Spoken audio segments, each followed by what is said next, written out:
I've been attached with the feeling of waking up with you by my side.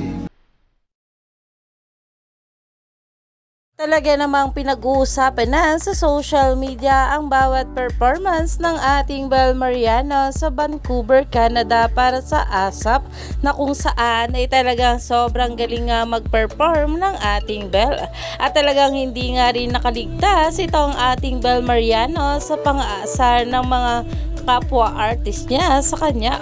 Narito nga guys sa nasabing video, sabay-sabay tayong kiligin. Parang doon ka lang ah. Ay, may naalala. Ikaw ang more. Okay, one more. Kaya naman dahil nga dyan ay talagang umani nga agad ito ng maraming komento dahil mismong si Papa Pipa ang nanlaglag sa ating Bel Mariano. At ayon nga dito, Papa P, what do you mean? What do you know? And what have you seen? Bel on Maple stage. Talaga namang kinilig nga rito ang ating Bel na para ba daw may naalala. At ayon nga rito, walang aamin kahit halatang halata na bunot of the day palagi ang Don Bel sa asaran.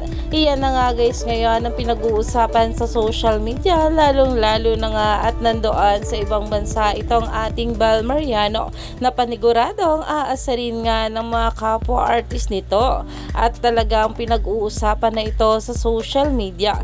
Kaya naman stay tuned lang tayo for more update kila Donnie at Bel sa mga susunod pa na ayuda.